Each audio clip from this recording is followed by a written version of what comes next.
brothers and sisters, we've all turned up the radio to hear Brother Jimmy Lakey, from coast to coast and shore to shore. Now raise your voice, oh, let us all Jimmy Lakey, get out of bed, Jimmy Lakey, raise your voice, Jimmy Lakey, hey, can't live without it with Jimmy Lakey, Jimmy Lakey. Well, top of the morning to everybody. How's everybody doing? It's Christmas week in America. Aren't you excited? The 22nd day of December, year of our Lord 2025, heading to the home stretch of 2026. But hey, we got to get through Christmas, and we're going to do it together. 2 more shows this week. We'll do today and tomorrow, and then we'll take the rest of the week off. And then we will do 2 more next week, and then we'll take the rest of that week off as well. So you get me 4 more times before the dawning and the beginning of 2026. And hope you enjoy every stinking moment of it, because I know I will. I'll enjoy every bit of it. All right, good to have you here on the show. I just looked at my show sheet. I have 1 correct guest on there, and the other 2 are from last week. I guess I forgot to hit delete on some lines there. So, producer Chad, I did send that over to you, and ignore those other guests. Dennis Neal was last week, and so was Doug Giles. So it's just a little mistake on my part, and I'll admit it, because if you don't admit your mistakes this week, it's going to be trouble for you, because Santa Claus sees you when you're sleeping. He knows when you're awake. He knows when you've been bad or good. So be good, for goodness sake. I'd say that to you. I got a video. I'm wearing my Rivers Promise hat on here this morning, doing that purposefully. Don't worry, the fedora is still right here, my friends. It's right here, right sitting where it should be. It sits on the broadcast desk. But today I decided to go for the Rivers Promise shirt because I want to remind you that we got a great video to show you from part of our Christmas party that we had there at Legacy Christian Academy. Many of you were a part of it just by donations and support, and there's still time to help out a kid for Christmas. So we'll show you that here in just a minute. It will you'll enjoy it. You will enjoy seeing some of the faces of the kids that you support through your prayers and or your donations to the charity Rivers Promise, which is again listed behind me and on my hat as a constant reminder that you should participate if the Lord leads you to do so. I would appreciate you doing so. All right, top stories in the news. Donald Trump is Colorado on Trump's naughty list. That's the question. We'll get to that headline here in just a moment. Donald Trump has also made a big energy announcement, an announcement on energy and the Green New Deal. We'll talk about that. A couple of stories from the NFL, just some observations. It's football time in America. Always is football time. Always enjoy this time of year. And how's your team doing? My team, officially the Dallas Cowboys, got eliminated in technicality over the weekend when the Philadelphia Eagles decided to win a game, and that eliminated the Cowboys. Not surprising. I mean, we Cowboys fans deal with disappointment. We're fully prepared for it. When that moment of mathematical disqualifying for the playoffs comes about, we're used to it. We're absolutely used to it. We know it's going to happen. It's just inevitable. So it's like it just prepare for it every season. And so that's happened. I watched the game with some Broncos fans yesterday. And I always said when I became a Broncos, a Colorado resident, Broncos were always my second favorite team growing up. But I just can't do it anymore. I cannot do it, and I'll have to tell you why. The kvetching, the bitching, and the moaning that I heard from Broncos fans yesterday was just it's off the charts. They are almost as whiny as Eagles fans, and their expectations go way high. Oh, we had a big winning streak. That probably means we're the best team ever to play the NFL. Why don't you just play the next game? Now, why don't you just do that? That's the stuff that drives me crazy about every fan base in America. If you want to be a legitimate fan, just say, I think we're pretty good. We got a chance. We got a long ways to go, as opposed to we're the best ever and the referees suck. I don't like that. If I could blame the referees for 30 years of the last 30 years of the Dallas Cowboys, believe me, I would. But I'm a man of principle, and I know where the blame really lies. And sometimes you have bad weeks, bad decades, bad seasons. I get it. I mean, I've been there. So anyway, so NFL news, I'm going to get to that here in just a moment. The Department of Justice is suing some states, and not just Democrat states, some red states and blue states. Get to that one as well.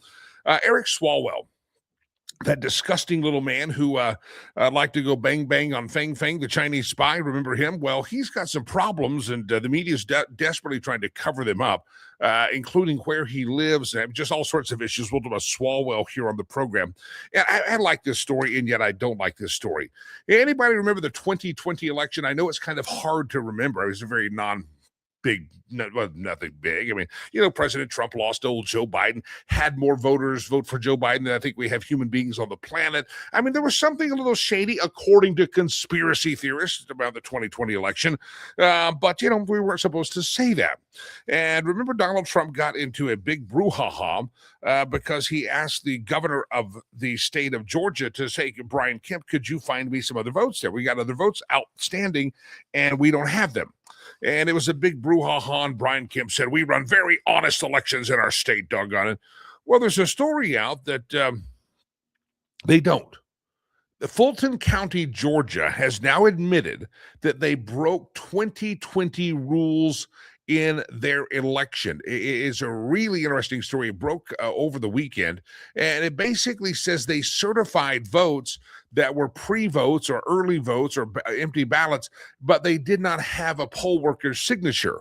In other words, there was just a batch of ballots that Fulton County, Georgia decided to say, yeah, so let me give you the details of it, and we'll break this down. I really think today and tomorrow, Biden won Georgia by 11,779 votes. Biden won Georgia, according to the official certification, by 11,000 votes, over almost 12,000 votes. Well, it now comes out that 5 years later, that Fulton County, Georgia has admitted that they counted 315,000 votes in that county alone that were illegal. They violated their own rules when they certified 315,000 early votes that lacked poll workers' approvals and signatures. In other words, nobody signed off on them, nobody verified them, nobody did anything. They just said, oh, look, we have a stack of 315,000 ballots right here in Fulton County, Georgia, and we're going to count them. And 5 years later, Georgia is now admitting, and Fulton County is admitting, that they committed a rules violation, or some people would call it election fraud. He only won, Biden, Sleepy Joe, Poopy Pants Biden, only won by 11,779 votes. And 5 years later, Fulton County, Georgia says, yeah, we certified 315,000 votes in our own county that were actually illegally submitted. We should not have counted those. They were not official votes, but we counted those in the election. So first of all of you lurking out there, you little perverts lurking out there watching this show and offering criticism for everything that we say and or do, and you have that Trump derangement syndrome going on in your head there, I'd like an apology from you. I'd like some intellectual honesty because we were told we were conspiracy theorists if we ever thought there might have been some shenanigans going on in elections in America. And maybe we should work to have fair and safe and secure and honest elections. Or we have the best elections ever. Do we really? 350,000 votes, 15,000 votes were illegally counted by Fulton County, Georgia, and yet all this time we were told there's nothing to see here. Look the other way. Joe Biden is the most popular, demented old man that ever has walked the planet. As a matter of fact, some people swore to him that he was smarter than everybody. He might have even been Jesus Christ reincarnated. That's how some people said, don't question this. You cannot question this. Well, I'm sorry, we questioned it for years, and now the truth comes out. What does the old good book say, Producer Chad? It says, you shall know the truth. Yeah, the truth will set you free. So some of you should be freed from the lying, cheating Democrat Party that controls Fulton, Georgia. And Brian Kemp should also offer an apology for all the things he said about President Trump. And he's a Republican, but he was the Georgia governor, and he did endorse President Trump in the past election. They let the bygones be bygones, but let the headline reflect that Georgia cheated in the election, and there is a very good likelihood, you take the percentages, if that happened in Fulton County, what happened in other counties, and if it wasn't just in Georgia, where else was it? Joe Biden probably, honest to goodness, was certified as an electoral winner, and there were definitely some questions that were at play as to for the honesty and integrity and the actual count of that election. So once again, I know it's going to stem some of you people out there. It hit you wrong. It's going to really bother some of you. You ready for this? Going to really hassle some of you, but it's going to be true that there was a lot of questions about 2020's election, and the truth comes out. And some of you have been lied, and some of you probably should feel deceived that the media told you there's nothing to see here. The media told you that it's conspiracy theorists out there, and now we find out that the conspiracy theorists were once again right. Donald Trump right again, And I wake you up on a Monday morning of Christmas week to remind you of that because he was right again. All right, Donald Trump, is he angry with the state of Colorado? This program, of course, goes to thousands of earballs a day. We broadcast, podcast, and streamcast all at the same time. Right after this show's over, the show will go up on all the podcast platforms. When the podcast platforms get it, more earballs hear it. Some people, they hear the audio version. Some people go back on all the live streams and they watch the live feed. However you ingest this show, we do appreciate it. I really, honest to God, do. But we broadcast and podcast and streamcast from our home state of Colorado. I'm an immigrant into the state of Colorado for over 20 years, and I guess I call this place home now, although I'm from the motherland of Texas. God bless Texas. And so anyway, all that said, Colorado has gone to hell in a handbasket since I've been here, and I had nothing to do with it. I voted the right way. We had a lot of folks from California move in here and polluted the state. And anyway, all that said, it's not, this is not a state that conservatives, at least in the Denver, Boulder metro area, have not performed well in recent election. Now, there's places where we can live that are safe from the criminals that infect the Democrat Party, but some places you're just like, I'm not going to go there. It's after dark. Get out of it. That's a Democrat district. That's just how it is in the state of Colorado. So the Department of Justice is...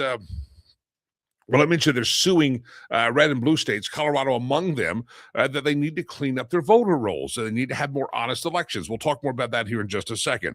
Well, Colorado is also a state that also is always, with our Attorney General Phil Weiser, Jenna Griswold, our Secretary of State, our incompetent boob of a governor, Jared Polis, always seem to be launching barbs and suing the federal government, Donald Trump. They all suffer from Trump derangement syndrome. Well, I don't know if this is the reason, but there was a request by the state of Colorado and our doofus governor, Jared Polis, that could you give us some emergency FEMA money? I didn't even remember this because this was not on the front range, what we call the I-25 corridor of Colorado, but there was some flooding and storms that happened across southwest Colorado back in October.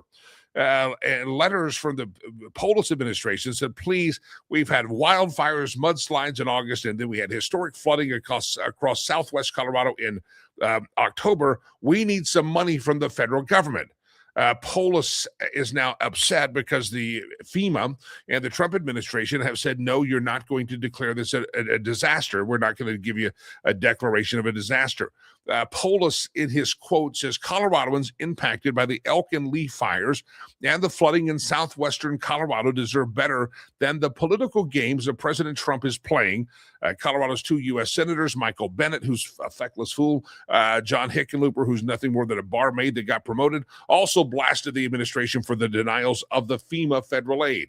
FEMA's denial of Colorado's request for federal disaster assistance is unacceptable. One of Bennett's proteges, I'm guessing, wrote on Twitter because I don't think Bennett could spell. Western Colorado communities need help recovering after the historic flooding and wildfires this year, and federal assistance should be available to every state and every county that needs it. And I have taken every available step to appeal this decision for FEMA. So Polis and the Colorado Democrat delegation think that Donald Trump is playing fast and loose with the political retaliation and says Colorado doesn't get any of these FEMA funds because I say so and because you're a bunch of idiots running the state.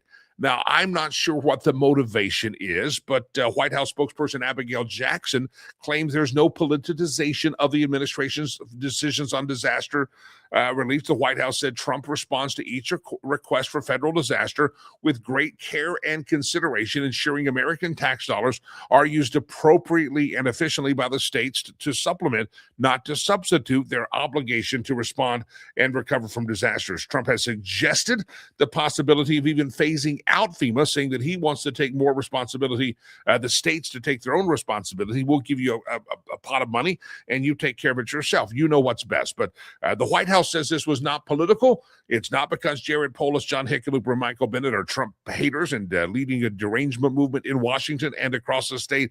I don't know. Maybe if you're watching in Colorado, listening in Colorado, you'd like to comment on that, especially what we call the Western Slope. That's the other side of the continental divide. If you're out of state, we'd love to get get your take on that. But Trump has said no, there's no disaster money for you in the state of Colorado. Now, I remember the names, and producer Chad may be more well-versed on this than I do, but this is kind of how Colorado works. Probably a lot of folks listening to me in Colorado didn't even know about the flooding, or they didn't know about these fires, and didn't even know there was a request to have a national disaster, a federal disaster relief, because the news media in Denver does not really cover the entire state. They only cover Denver. So anyway, give me your thoughts on this whole thing. I'd like to get it. President Trump has said no to the great state of Colorado.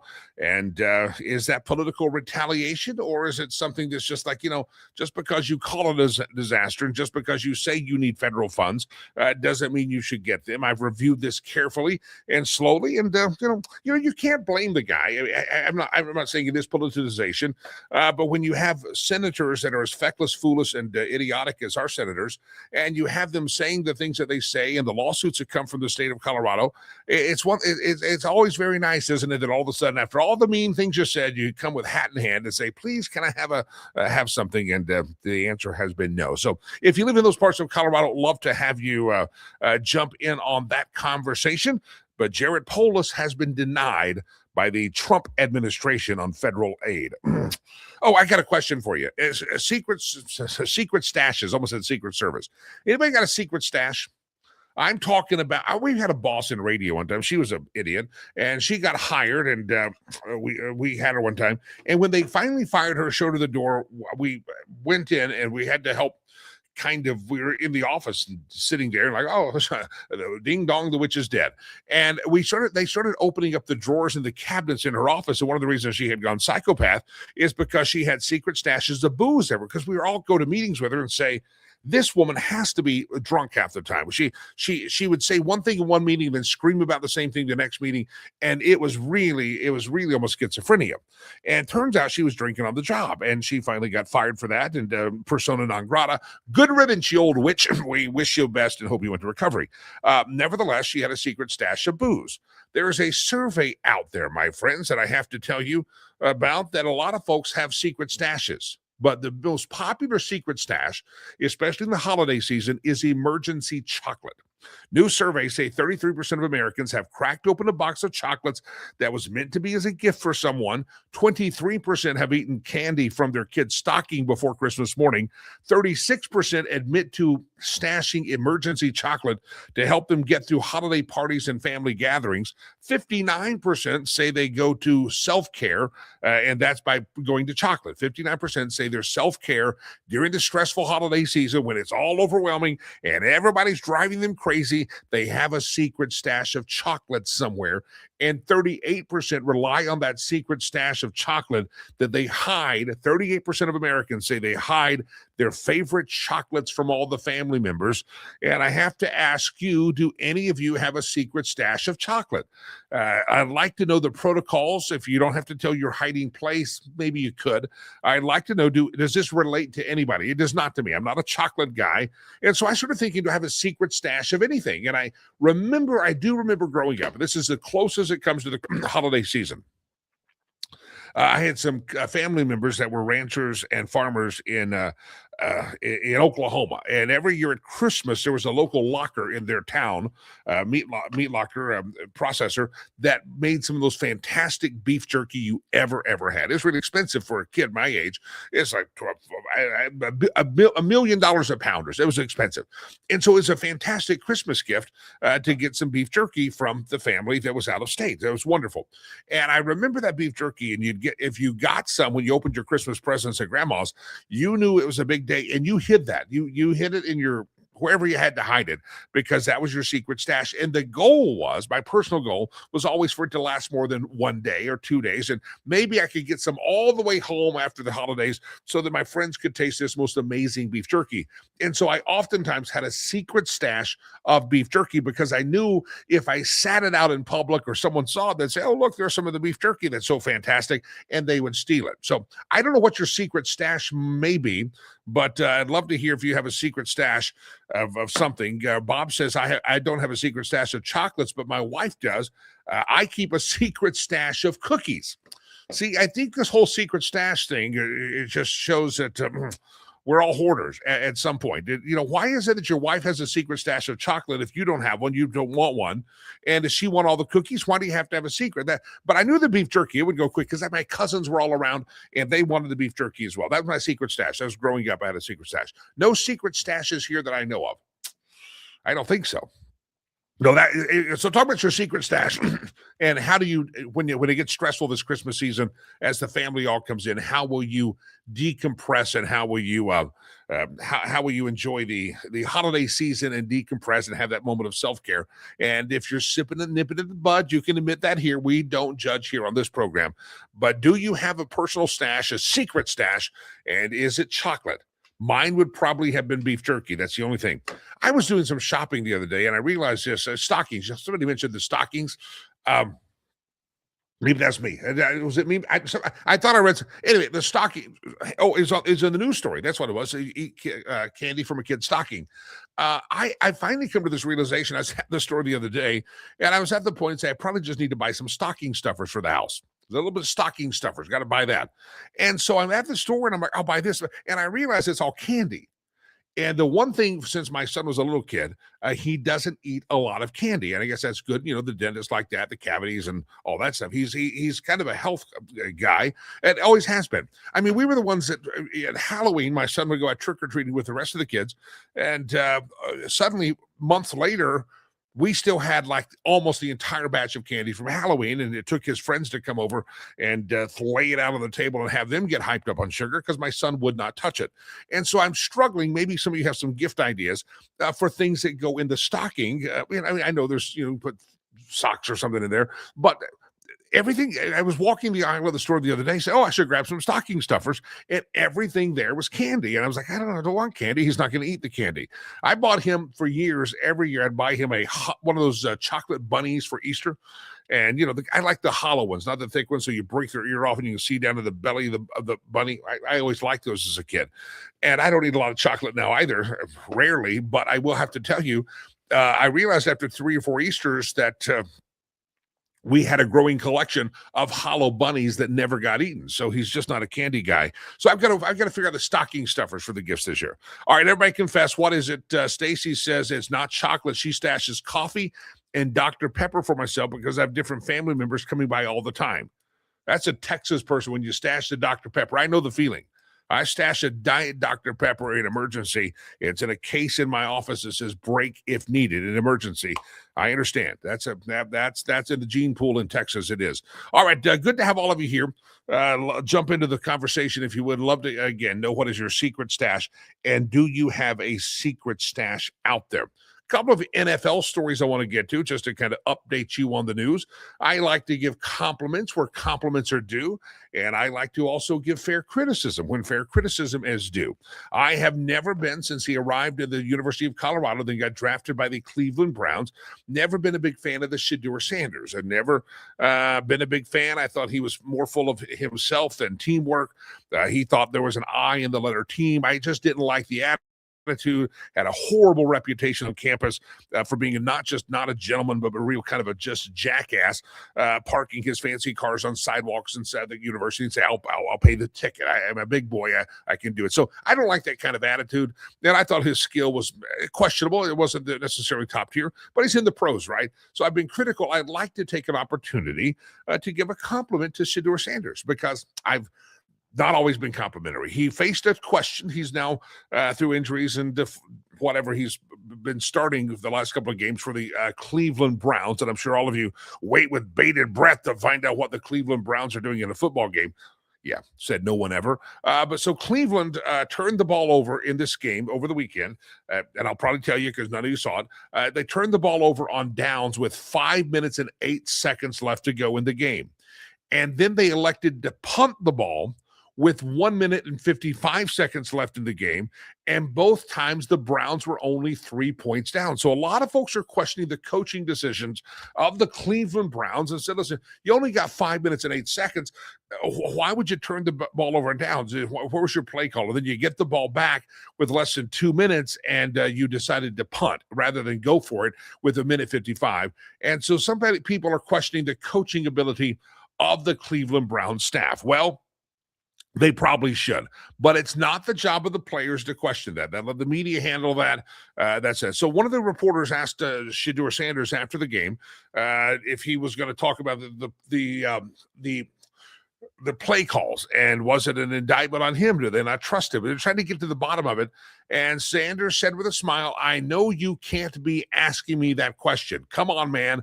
See, that's the thing. If we want to change the narrative, if we want to change the franchise, those types of things separate us. A lot of players get these types of questions. We want to be working with y'all. We want to be proactive. But when questions are asked us players and you're pinning stuff against pinning against each other, it's like, come on now." That rambling comment was basically Shedeur Sanders not going to English class very well at the University of Colorado. What he basically, I think, through the interpretation is saying, he's saying, listen, don't ask that question. You're trying to sow division on our team, and I'm not going to second guess the coaches. And if I did, I'm not going to do it with a stupid microphone in front of my face. So shut the hell up, you little idiotic sports reporter or reporter at whoever you are. So I just like to give the guy some compliments, and he handled that well. It wasn't eloquent, but he handled it well, and he did not play into the nonsense of a division that the NFL reporter wanted him to do. So good for him. I've also always said he's more about himself and his headlines, and in this one's, maybe it shows that dramatic fall in last year's NFL draft might have helped him understand that humility goes a very, very, very long ways. Anybody watch the Steelers game yesterday? This is about the San Francisco, the Pittsburgh Steelers. There was an altercation. A little altercation with a Detroit Lions fan. I don't know if you saw this. A Detroit Lions fan was on the receiving end of some wrath from the Pittsburgh Steelers wide receiver DK Metcalf. Metcalf was seen grabbing at the fan's shirt and taking a swing at the fan. The CBS broadcast caught the interaction between the Steeler player and a man in the stands who was wearing a black and blue shirt and a blue wig. It's unclear what led to the incident, but now they're a little shocked. So maybe they don't know. They don't know what happened. Metcalf wasn't penalized in the game as the cameras caught only the moment by happenstance, but the NFL said it couldn't intervene. They don't know what happened.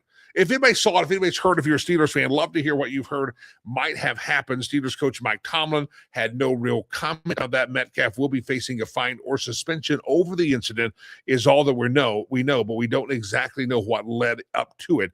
If anybody's heard that, love to hear, but that's a player on the field taking a swipe at a fan in the stands, and DK Metcalf is going to go, hey, ho, ho. DK Metcalf's got to go at least for a couple of games, I should say, or maybe a couple of $1,000. So if anybody saw that game, I didn't see it, but a bad thing. If you're an NFL player, don't be taking swipes at the fans. I know fans can be jerks, especially Eagles fans. They can be real idiots, but they can be. All right, I mentioned the Colorado fans already. They just drive me crazy. They thought that Trevor Lawrence was getting penalized too much yesterday, or the Broncos were getting penalized for hitting Trevor Lawrence. Well, one hit was after the whistle blows. You cannot hit a quarterback after the whistle blows. So it just doesn't work. And unfortunately, whether you think quarterbacks get protected too much, they sacked Trevor Lawrence, which is not a problem to sack him, but you can't pancake him. You can't put your body weight. You can't just come down and take. You got to try to avoid the full crushing of a 350-pound lineman on a little dainty quarterback like Trevor Lawrence. So you don't have to like the rules, but those are the rules. Those were decent calls. And again, there were other problems with the Denver Broncos yesterday besides two referee calls against the Broncos on Trevor Lawrence. So anyway, it's football season, and don't yell at me for talking football. I just enjoyed watching some football over the weekend. All right, I talked about our charity and all the work we're doing over there, Rivers Promise. So many of you have been gracious to help us do the Lord's work there, and we threw a Christmas party. And as I said, this is the time of year where kids oftentimes have never received a gift before. They've never waken up and said, oh, well, let's go down to the Christmas tree and see what toys Santa has brought us. This is not in their it's in the culture. They do know Santa Claus, but the kids in our school absolutely do not understand what we as Americans and Westerners to celebrating the way we celebrate Christmas. And so it's important for us as a organization, Rivers Promise, doing the Lord's work, doing ministry there in Rwanda, and just taking care of kids. It's so important for us to teach them the meaning of Christmas and what it's all about, why we celebrate it. And it's not just about gifts, and there's a real story behind the Christmas message, obviously. But, you also put the fun in there, the Santa and the gifts, and the kids have a great time. You remember when you were a child, and what you had parties at school, like the room mothers. We had the PTA. My mom was oftentimes a room mother, so I remember them well. There's Valentine's party where you made a shoebox, and everybody you had to put Valentine's cards in everybody's things, and some people put candy on them. And you had the Valentine's party. Remember the Valentine's party? That was always a big deal. You looked forward to it as a kid. The Christmas party was a big deal as well. That was right before you're going to get off that long 2 weeks for school that seemed like an eternity. I mean, it was a great day. The Christmas party as a kid. I think we had a Thanksgiving party. I think we had the Thanksgiving, Christmas, and Valentine's party. Those were the parties that you had as a classroom at the end of the day, and it was a big deal. And it was a big deal for us. And we had usually cupcakes were served, and we had access to cupcakes any days of our life. We were raised in, we were raised in America, right? You can have a cupcake, but it was a big deal for a kid. Can you imagine if you had never, ever, ever experienced a party like that? And this is it. I mean, think of the level of excitement that you have for your party. We had for our parties growing up. And then I want you to think of the level that these kids in Rwanda at our school must be feeling, knowing that the Christmas party is coming. And again, it's not a party for the sake of a party. Every moment is an opportunity for us to teach and to share with them the true meaning of Christmas and what it means when we call it Legacy Christian Academy. That's what we do. So I want to show you this video. It's about 60 seconds, and this is from our Christmas party. And if you have not made your holiday gift suggestion, we're still taking care of families over there. I've still got some kids that we've got to get some shoes to. Still got some kids that families we're going to get some more food to at Christmas season. And we do it all through our organization, Rivers Promise. There's still time, and I'll just put a framework again. I'll show you the video. $25 buys a kid a pair of shoes. And that's an important thing. And as excited as you got for your Christmas party at school and elementary school, these folks get very, very excited about a pair of shoes, because without us, many of these kids would not have shoes. And I hate to say it, a lot wouldn't have clothes. And that's just the truth. All right, let me play this video. This is it, our Christmas party, Legacy Christian Academy.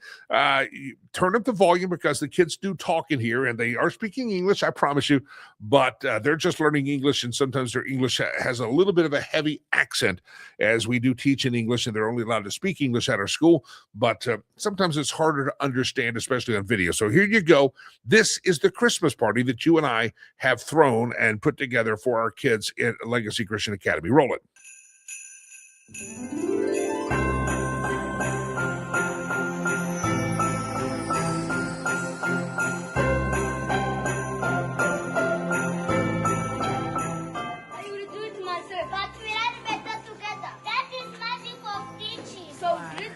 As a team? Yes! As a team, as a team, as a team. Thank you. Support, knowledge, empathy, teamwork, respect. My name is Merva Eragalini.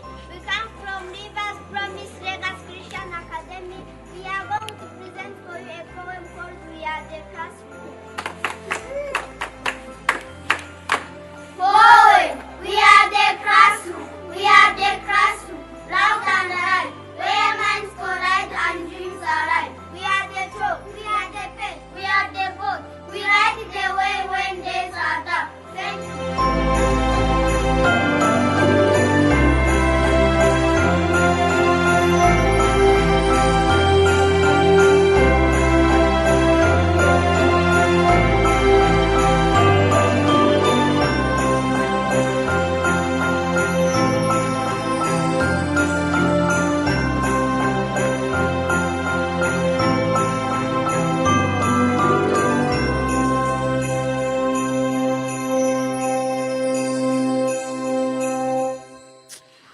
All right, there you have it. They were saying some things. Teamwork, we are the classroom, we are the future. We'll have to almost put subtitles on it sometimes. It's easier when they're in person. I'm there. So I have somebody, what are they saying? But they are speaking English. So anyway, we'll play that again here a bit. You can watch it again, try to listen again.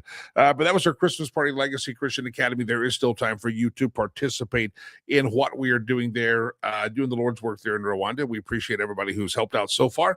And don't forget, the 31st of December is the last day to give. so that you get that tax deduction in your tax year for donations. And we do appreciate so many of you doing that. Saturday, had one of our dear listeners got the notification, had made an online donation of $2,000. Thank you, and appreciate that so much. And also, another friend said, here's my credit card. Why don't you swipe it for a couple of grand as well? So a lot of you, thank you for helping out. That's that 1950 goal we have that stocks one of those classrooms and takes care of their operation for one entire month. So if you can do that, feel free, but $25 will buy a pair of shoes for those kids, and we appreciate it. You see the uniforms? Oh, by the way, let me explain the stickers on the face. You see the stickers? We'll play it again. I want you to notice the stickers. We learned this when we started taking stickers over there because, again, things excite them. I mean, they don't, you don't take Barbie dolls and toys. They don't understand. It's not their thing. They're outdoors. They sleep in a hut if they are lucky enough or fortunate enough to have a home. And so toys like we think of it are not necessarily, 45 sets of clothes. That doesn't work. And they're happy. They're very, very happy, and they just don't know that there's no reason not to be. They're just happy they got to eat today because of our school, Legacy Christian Academy. So we take little gifts over there. Sometimes sponsors will send me a sheet of stickers and say, hey, give this to my sponsored kid. And you say, stickers? Yeah, any kind of sticker. They love it. And, we'll put them on our shirts and stuff. They love to put them on their faces. And then take even you remember you peel out the stickers and there's like the framework of the leftover sticker there? We have seen them put that on their face and wear it as a mask. They will not let any sticker go to waste. Just like No Child Left Behind, but different. They love the stickers there, and it's just something new. And so oftentimes they will put them on their face. And I think it was when producer Chad went over there, we handed out a lot of stickers. And the next day you'd come and the kids were still doing their best. They were sleeping the best they could without moving. They didn't want to lose that sticker. They keep those stickers for like days, and somehow they keep them sticky and they take care of them because that sticker becomes a prized possession. And so if they take that much care and that excited about a sticker, then you can imagine how excited they get when we buy them a pair of shoes or do something like that. So that's what the stickers on the face were. It's just they got stickers for Christmas. So one of their gifts was just kind of party favors we handed out. And they were very excited about the stickers, and they will probably to this day still have those stickers on their face.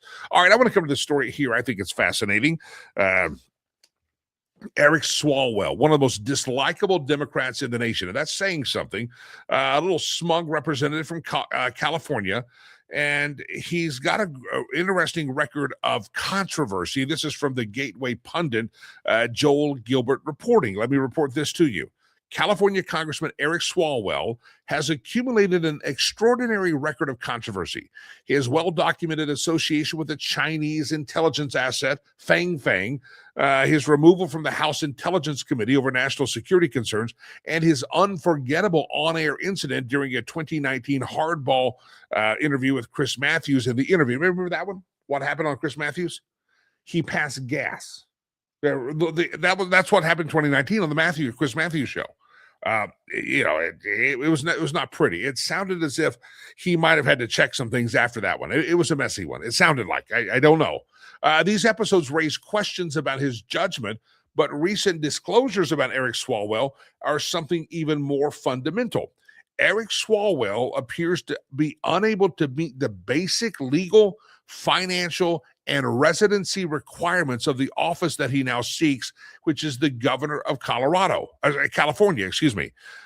Joel Gilbert writes this, as I reported in the Gateway pundit, Swalwell's own mortgage filings designate his Washington, D.C. property as his principal residence.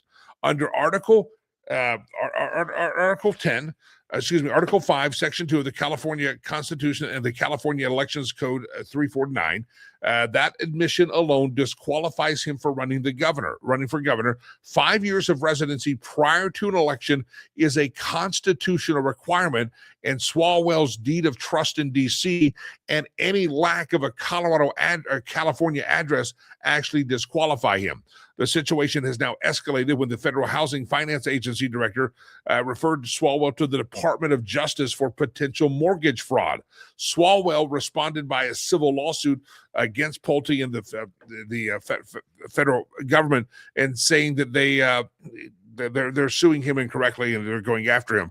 But it's fascinating. Watch this if you're in California. I don't know if you're paying attention to it. The gatewaypundit.com is a great place to find the news. Joe Gilbert talks about it. Last week he received an email from Reuters reporter Christine Prentice. She says, I'm a reporter with Reuters working on a story about the mortgage fraud allegations. We're seeking your comment. He said, I've been through this many times with fake news media, including the Washington Post and the New York Times. They send a professional, sincere-sounding email inquiry. I provide them with the information since they don't do their own research, and then they publish hit pieces and typically misquote me. Knowing this is what Reuters was probably up to, I provided a short response with links to my 5 Gateway Pundit articles on Eric Swalwell. I said, hi, I'm Chris. I'm happy to see more coverage of Swalwell's residency problems. Read my Eric Swalwell comments linked below, and it's there. So if you're in California and you're not getting the full story about Eric Swalwell, who wants to be your next governor, I would highly recommend you go to the Gateway Pundit and look up all the reporting that basically he does not meet the residency requirements of having had a permanent residence in California for 5 years prior to an election, because his primary resident has been listed with the Federal Elections Bureau and everybody else looking into all his stuff. His primary residence happens to be in Washington, D.C. So follow that story if you would. And Eric Swalwell is, again, a problem. You know, the Democrats, I hate to say it, they're the ones that elected an attorney general in, was it Virginia, that actually threatened to kill and fantasized killing about their opponent and their children. And so I'm not sure that cheating on your residency requirement in California would necessarily disqualify Eric Swalwell, because if the Democrat Party didn't have weak standards and or no standards, they wouldn't have any standards at all. The fact that nobody will repudiate Eric Swalwell for all of his previous shenanigans that he's participated in, going back to the days of Fang Fang, where he goes to bang bang on the Fang Fang. Nobody will criticize him in the Democrat Party. They're very good at circling their wagons, and unfortunately, they're circling their wagons around a guy who's not legally able to run for governor of the state of California by the own California rules, and we will see whether or not they adhere to those rules overall. All right, I want to come back to, I think this is the lead story. We'll talk more about this tomorrow. I'm going to bring in Michael Letts here in just a second. But Fulton County, Georgia, has admitted that in 2020 they had some real election problems, numbers that are quite staggering for one specific county. And Fulton County has basically admitted that they had 315,000 votes for president, 315,000 ballots that got approved and counted, but they weren't legal. They did not have the sign off of poll workers. In other words, they just found a batch of 315,000 ballots in Georgia, and it's going to be interesting to see if the media will even go to people like Brian Kemp, who's a Republican governor, and other people that called everybody conspiracy there in Fulton County. Any more votes in the state? And it was called conspiracy theories and election tampering and all this stuff, and bringing in the questionability. How dare you question the fairness and the sanctity of our elections here in America? You're doing great harm to the Republic, President Trump. That was the line we were often told and or fed. And unfortunately, it turns out that President Trump was right, that Georgia and Fulton County were pulling some shenanigans in that election. And unfortunately, that was 2020. And welcome back, President Trump. And sorry you had to leave because Georgia cheated. Yes, that's kind of how it goes down. All right, good to have all of you here in the program.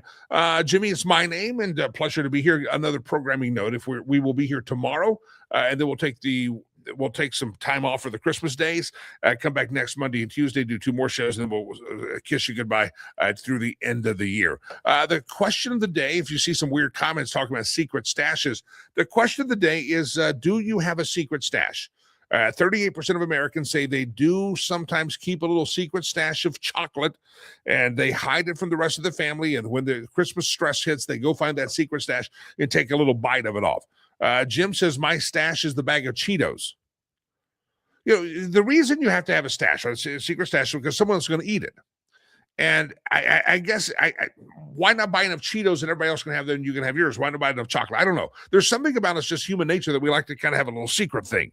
It's not like you couldn't go buy another cookie or not a piece of chocolate, but you have your chocolate, and that's what you want to have it when you want to have it. So I just find it interesting, the whole stash thing.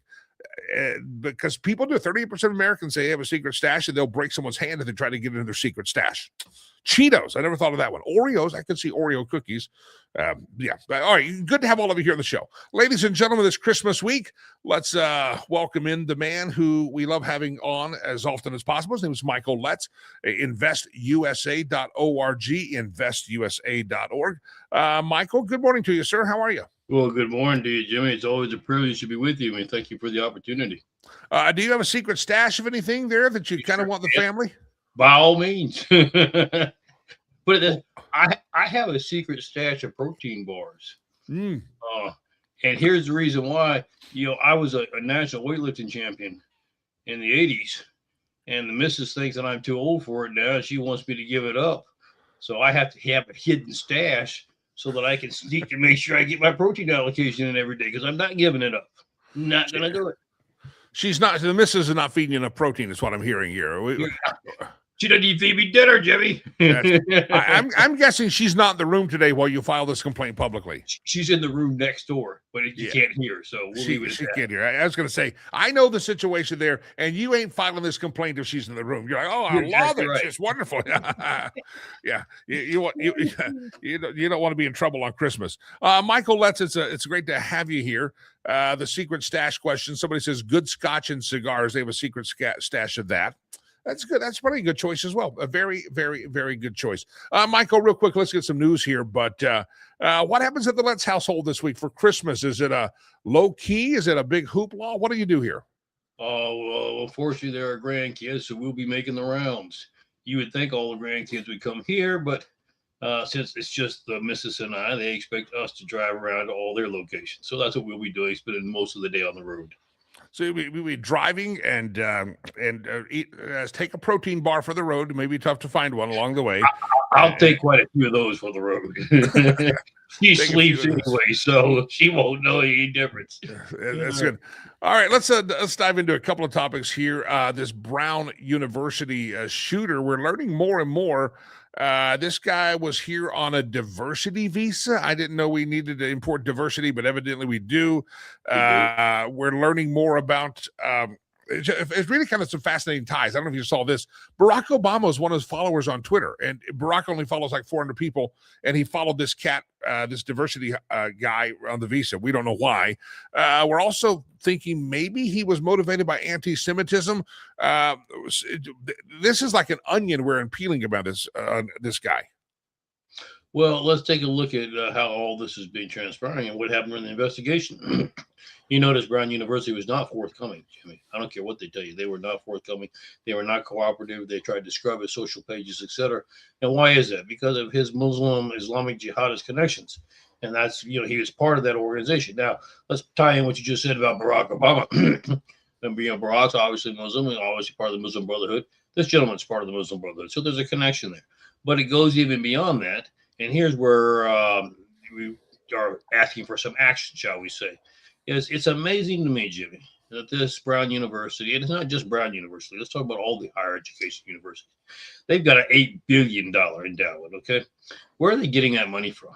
Well, a lot of it's coming from foreign countries, i.e. Qatar, Saudi Arabia, Iran, Syria, and other places that are avid enemies of the United States, that are hotbeds for Islamic jihadism. And what do they do when they donate the money to the universities? Think they give it for free because it's gathering dust on their shelf and they're just trying to do a little spring cleaning? Of course not. They give it to these universities for one purpose in mind. They get them to establish Middle Eastern programs, colleges, Middle Eastern programs. They provide all the professors. Now, what are those professors teaching to our young people who are going to these universities? Anti-Semitism. They're teaching death to America. They're teaching how the American way of life is a perverted way of life. It should be dismantled, et cetera, et cetera. So they're getting foreign dollars to do that. First question I would have, Jimmy, and I'm asking the Department of Justice, we need to take an investigation into all higher educational institutions. Where are you getting the foreign money from? What are the strings that are tied to it?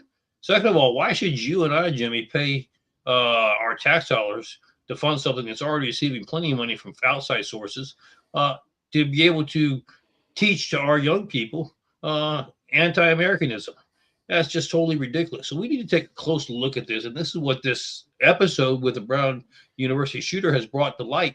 I realize there's some other things that we're dealing with his, but his connections, it shows me that our higher educational learning system has become a hotbed for creating discontent among the American youth, and for a recruitment tool to help try to do things such as terrorist attacks and try to overthrow our government. And Jimmy, I think it needs a full-scale investigation. We need to find out exactly what they're doing with these dollars, how long it's been going on, and we need to stop it.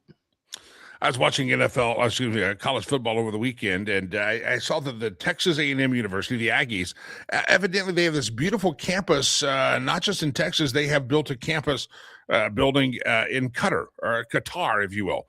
And I was thinking, why would the Aggies, why would they want a campus over there? But you're right. They didn't have to pay for it, and they made some gifts to the endowment, some gifts from the Muslim Brotherhood or whoever gives that money, and sure, we'll put a campus there. We'd love to. And what is it doing to the safety and to the integrity of our country when you're trying to go for a vulnerable age group? These kids are just getting out of high school. They're trying to figure out their direction for their life, and they're being sat under professors who tell them, "Man, you're in the wrong country. This capitalism just is horrible. It's just a detriment to the world. It's a blight on society. It needs to be overthrown. We need to change your government, etc." And then what's the insult to injury is you and I are helping to support that with our tax dollars. And then they're getting foreign money as well from our adverse enemies. This needs to be looked into, and we need to deal with it harshly.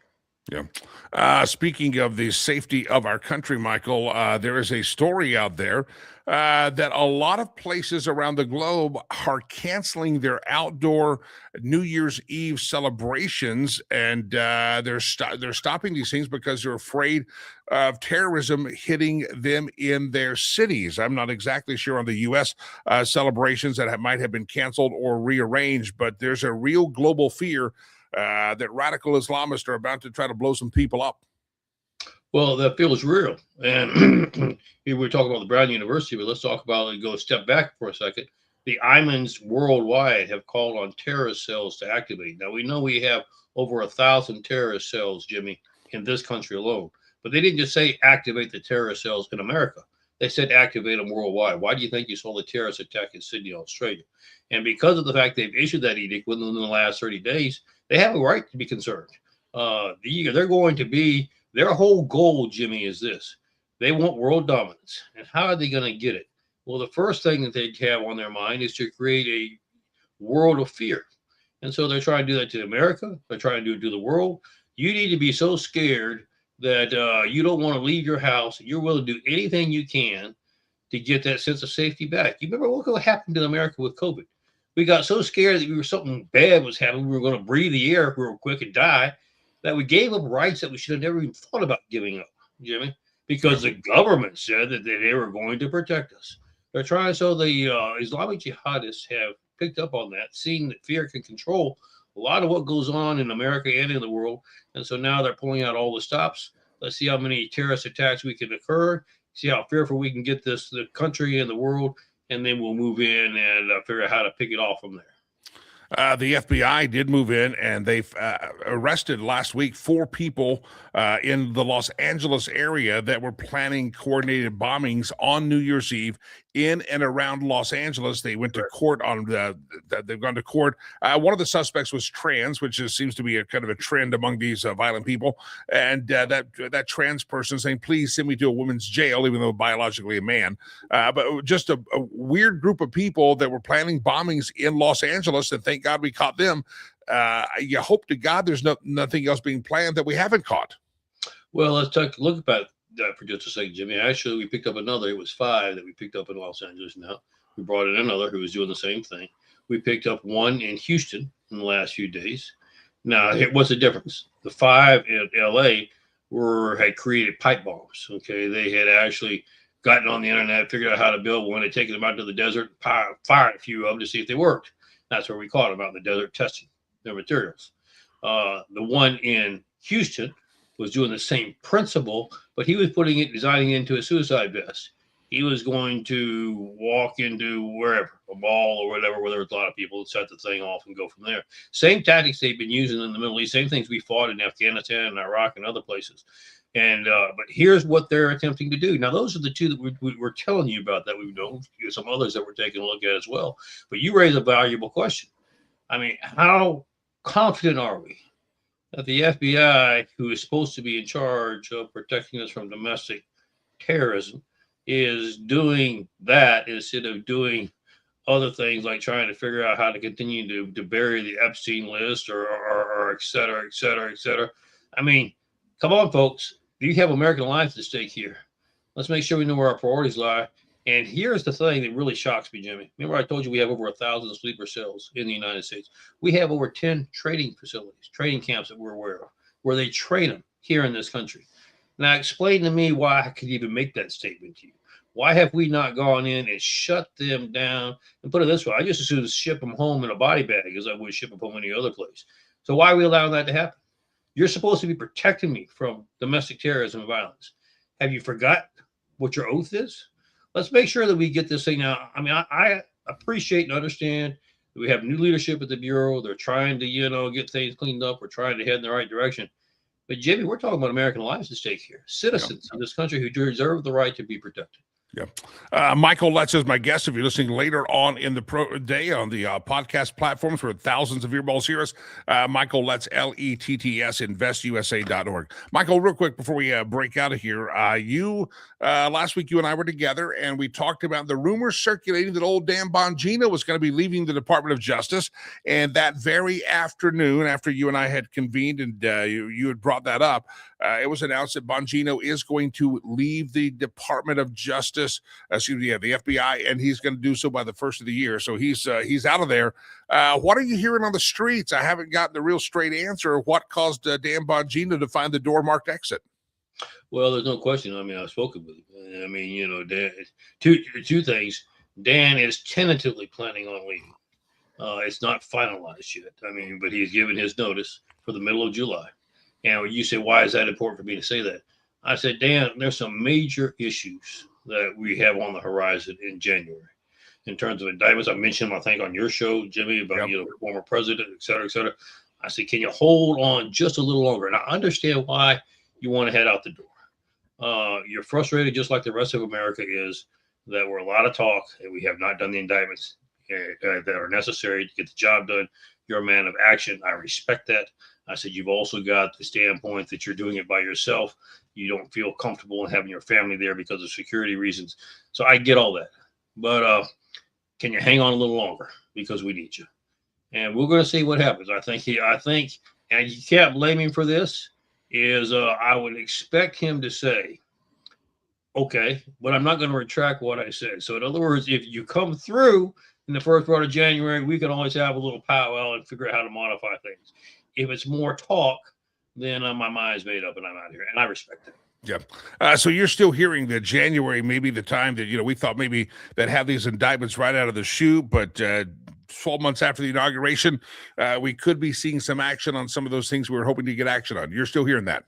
Well, I can tell you this. We know the grand juries have been meeting, military tribunals have been meeting, and it doesn't take them forever to get their job done.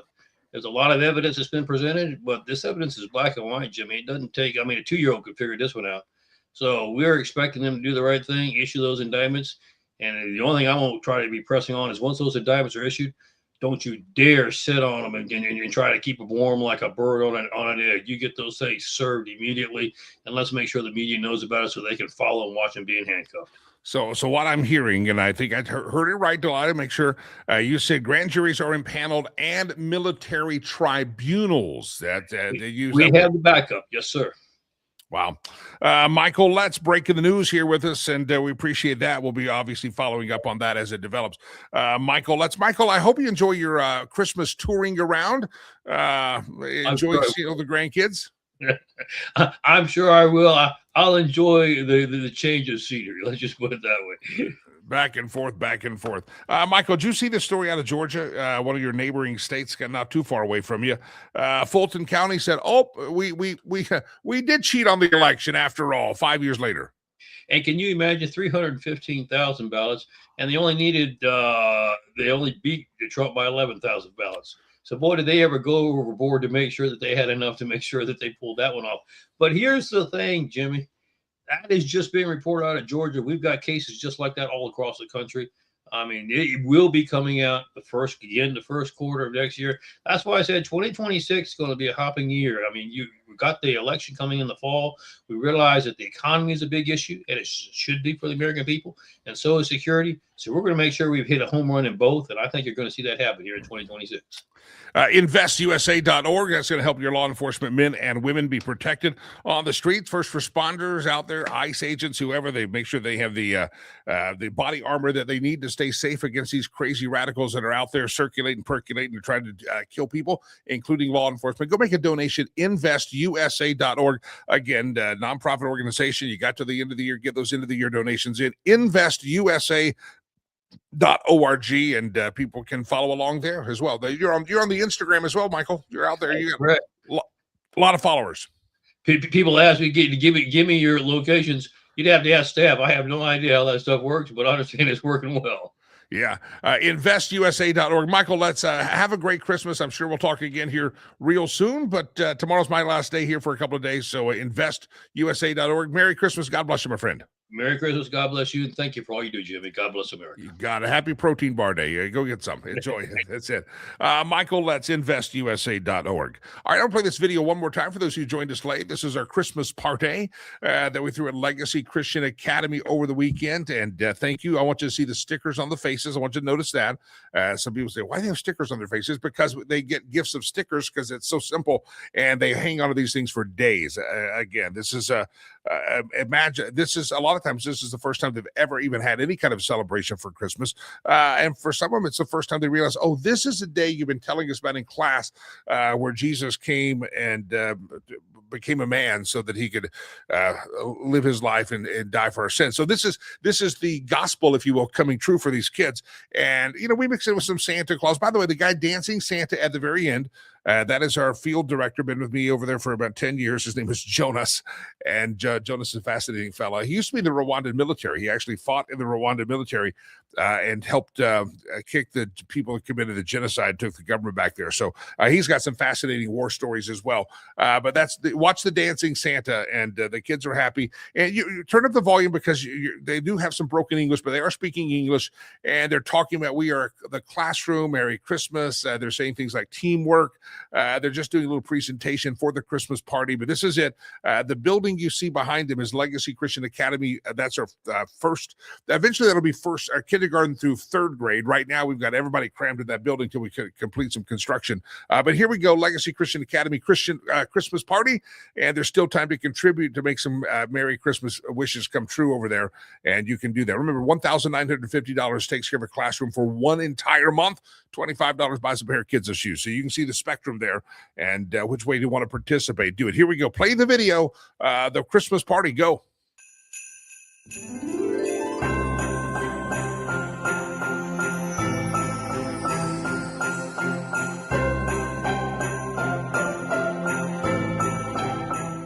will do it myself, but we are better together. That is magic of teaching. So build the future as a team. Yes! As a team, as a team, as a team. Pause it here. I want to interpret. They said they're talking about Christmas, and they say we are a school. We greet the future as a team. Yes, greet the future, or go into the future as a team. They say greet, they mean go, and that's what they say as a team. That's what they just said. I'm just interpreting. Here we go. Support, knowledge, empathy, teamwork, respect. My name is Merva Erabalini. We come from Rivers Promise Legacy Christian Academy. We are going to present for you a poem called We Are the Classroom. Poem. We are the classroom. We are the classroom. Loud and alive. Where minds collide and dreams arise. We are the chalk. We are the pen. We are the board. We are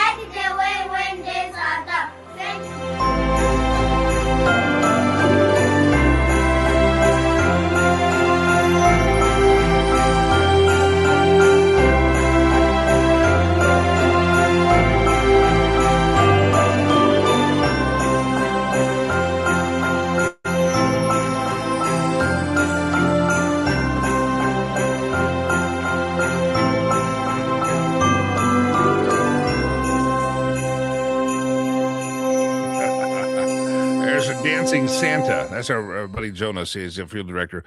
By the way, there's a couple of cool things. You ever go with us over there, you'll get to meet Jonas and the whole team. We just brought a new guy on our staff there for the administration office, plus our school staff. They're fantastic. But here's you ready? You ready for this? Next time I go, I think in February, we're going to do this. They've asked us because we're an American-based school. You couldn't see behind, there's a Rwandan flag. It's in a lot of the photos there. And there's an American flag. They've asked us to put an American flag up at our school with the Rwandan flag. So we're going to do a ceremony. I think next time I go, I just got to bring the American flag. They're going to put the pole up, and we're going to have an American flag on campus. That's going to be kind of fun, and the kids, it's going to be fun. I don't know, see the Stars and Stripe wave over there? That's a beautiful and a wonderful thing. Roger says there's no more gift more powerful than hope and love. Yep, you see all the kids. They're so happy. I woke up this morning to, I think, 87 photos sent to me, and I haven't gone through them all. I just grabbed the video. That's all I did. I grabbed the video. I haven't even looked at all the photos yet, but we have a little photographer guy that he's a great guy. Israel. You ever go with us, you meet Israel as well. He's a hoot and a holler, and he helps our videos over there. So anyway, that's it. Make a donation today, riverspromise.org. We're still giving some hope and love, and again, education is the ladder these kids will use to climb from the pit of extreme poverty. And without us and Legacy Christian Academy, the poverty would be gripping and real. And you can see they're just happy. They're singing. They're doing speeches. They're talking. They're communicating. They're coming a long ways. And that school's come a long ways. And we got more to do. And we'll be talking more about it. So if you want to make a donation today, riverspromise.org. I'll share some more video tomorrow. Hopefully, I have it. I'll share some more photos and videos of it tomorrow, and we'll send it out in a newsletter here in just a bit. If you're not on the newsletter, go to riverspromise.org or riverspromise.com. Scroll down and you can sign up for our online newsletter. We would appreciate you doing that indeed. All right, ladies and gentlemen, it's time for the stolen meme, the intellectual property thievery that we do on the show every week and every day. But before I do, I want to remind you about Sherry Cree. I know it's holiday. I know Christmas is days away. But one of the things we've talked about with Sherry the last couple of days and weeks as she's come on the show is that you could actually, my friends, package up a little box and give your niece, your nephew, your son, your daughter-in-law, whoever, a free consultation with Sherry Cree. It won't cost you anything, but it's a very valuable thing for first-time home buyers. She would love to sit down in person and or via the phone with a consultation. Say, hey, I'm giving you 30 minutes with the best realtor that you will ever find, and she's going to help you get your ducks in a row to buy a home in 2026. And I also want to remind you, that's a great gift, a serious, legit gift that you can give away, and Sherry would love to have that half-hour consultation and conversation via the phone or however they want to put it together, and she can help those first-time home buyers get ready, and maybe 2026 is going to be the year they get to buy a home. Also, I want to remind you, another key point as we head into 2026, if you've been thinking that next year's when you want to sell and or buy, next year's your year, you need to have the time frame depending on what you want to accomplish as to when.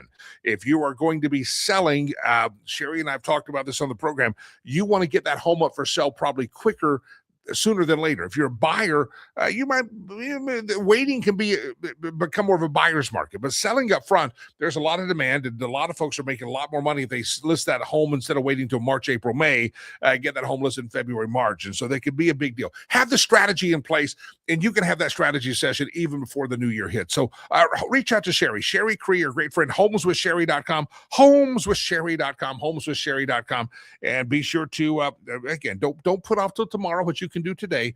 Have that conversation. Even if you want to get on the calendar for next year, go ahead and get on the calendar with her next year. But feel free to offer those Christmas consultations. Call her up and say, hey, I'm going to offer a Christmas consultation to my kids because they need to buy a house, and she'll tell you how to phrase it. It'll be good, and they'll thank you for it because they're going to get ready to achieve the dream of home ownership. Christmas season is very much about generosity. Sherry, of course, is a friend of the program. She did some matching funds last week for $500, which we hit that goal. And she to support our Christmas drive there. We appreciate that. Sherry takes a portion of all of the proceeds of a home that she makes on a commission, and she donates a portion of her money to a charity of your choice. She also looks out for seniors, first responders, veterans, military folks. She will make sure that you are taken care of. She'll lower her commissions just to make it more affordable, leave more money in your pocket. So homeswithsherry.com, I-25 corridor of the state of Colorado, from Boulder to Denver to Fort Collins to Greeley to Aurora, Longmont, hello, Thornton, hello, all of the places. You know where you're at. Westminster, she can help you there. Arvada, good morning, Arvada. How are you? So anyway, reach out to her. And by the way, if there's an area that she thinks someone else could serve you better, she has a free referral service. So feel free, don't hesitate, reach out to Sherry, homeswithsherry.com. All right, the question of the day was a fun one. A lot of you have secret stashes I didn't know about. And do you have a personal stash, and is it chocolate? A lot of folks have Cheetos. We've had Cheetos hidden. We've had Dr. Peppers hidden, because the family's going to come over. They're going to start stealing your stuff, I guess is what you got to do. And you're like, no, you're not going to steal my stuff. I'm going to keep my stuff to myself. Thank you very much. So do you have a secret stash? What is it? That's a great question. What is that secret stash that you have? Well, hopefully it brings you great cheer and great love and peace and honor with goodwill towards men. All right, ladies and gentlemen, time for the stolen memes section of the show. This is where we just shamelessly steal memes from around the globe, and we'll do as long as the Chinese are happy. The Chinese get very upset after about 5 or 6 that we're infringing upon their ability to steal intellectual property. So we'll limit ourselves, and you'll hear the Chinese jump in with a gong sound here in just a minute. By the way, how do you like the hat today? I still got the tag on it because you know why I wanted to be cool. No, I've got a lot of these hats, and I always give them away in Africa, and then I have the sweaty version. Remember the sweaty version I wore in Africa because of sweating? Well, I grabbed this one. Yeah, I did take the sticker off because I think the cool kids leave the sticker on, if I'm not mistaken. Is that right, Aiden?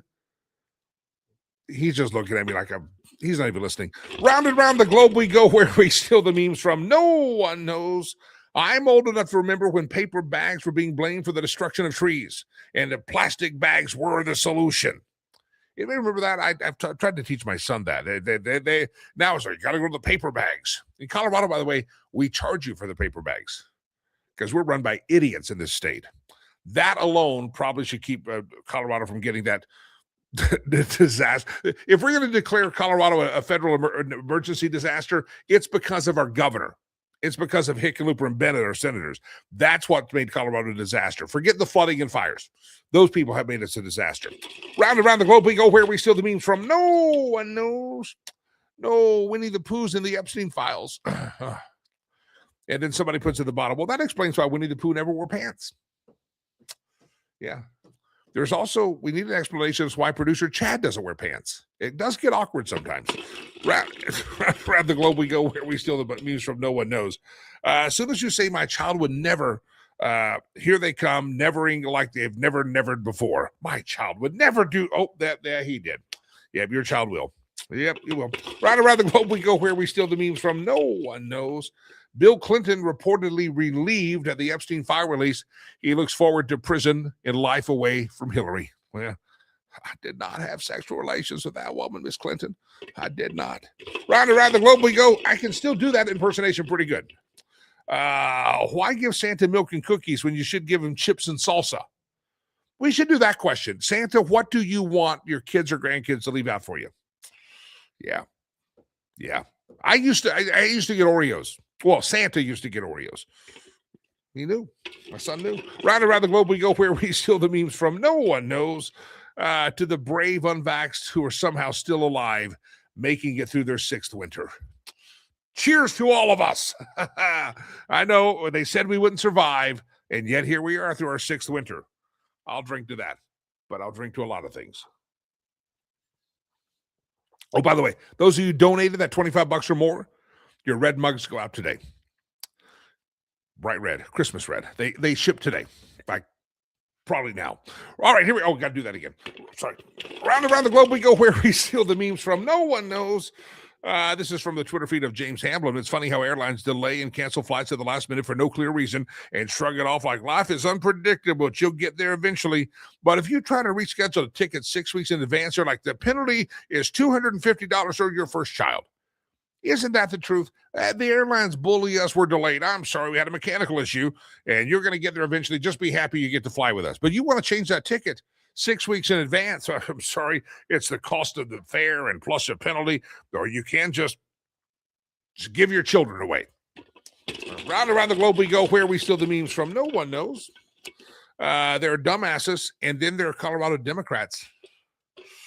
That's true. If you don't know, that's our Governor Jared Polis. Governor Jared Polis. That's him. I think if you look up dumbass in the dictionary, is that the same photo? Maybe. Round and around the globe we go, where we steal the memes from, no one knows. Oh, there it is, ladies and gentlemen. The gong has sounded, which means we have reached the end of the internet for intellectual property thievery, and we apologize for if you stole we try to give credit to the memes and stuff, but that is the stolen memes section of the show. Want to remind you, I'll reiterate this, we do have these red coffee mugs that say Rivers Promise, and some of those are going to go out today, too. I know Jeff, I know his name I saw in an envelope, and there's a couple of others that that just recognized from the chat rooms out there. If you give $25 or more, we'll send you one of these red, bright, stainless steel Rivers Promise coffee mugs. They were donated by Corey and Melissa Clinton, two of our great supporters of Rivers Promise. Everybody at our golf tournament got some of these this year, and I have a few extras, so we're going to give those away. $25 or more, make it $50. That makes me real happy. Donation to Rivers Promise, and we'll send you a red coffee mug to celebrate the Christmas. And if you hurry up, that could go out in the next few minutes, because Delilah has a Sharpie, and she's working on it right now. Delilah's writing. Are you? Oh, you're not working on that? Why do I pay her? What is she here for? Ladies and gentlemen, it's been a pleasure. Riverspromise.org, riverspromise.com. Make those donations, and we'd love to have you participate by the end of the year in helping those kids in Rwanda. All right, ladies and gentlemen, it's time for me to go. I know you're shocked by this. It's time for me to go bye-bye and enjoy my Monday. Everybody, happy Christmas shopping, whatever you're going to do today.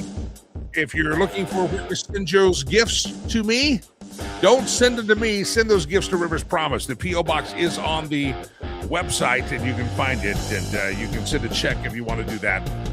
Yeah. Producer Chad likes cookies, so we always say, Producer Chad, send him cookies. I don't think he does like cookies. I'm just making stuff up. Send him cigars or tequila or whiskey. Something adult-like. That's what Producer Chad prefers for Christmas. Ladies and gentlemen, I mean this from the bottom of my heart. Tomorrow, final show before Christmas. I'll be here tomorrow morning. Don't miss it. Get the whole family. The kids, the grandkids are there. We'll even, I don't know, we'll tell dad jokes and not say bad words. And that way everybody can enjoy this show together as a family, as a familial unit. Nothing says we celebrate the birth of our Lord and Savior, Jesus Christ, more than watching Jimmy Lakey on the Christmas Eve show tomorrow. So be here tomorrow morning. Until then, God bless you. God bless America. I am Jimmy Lakey, also known as Jaime Lagos, south of the border. God bless you. I'll see you tomorrow, good Lord willing. Bye-bye.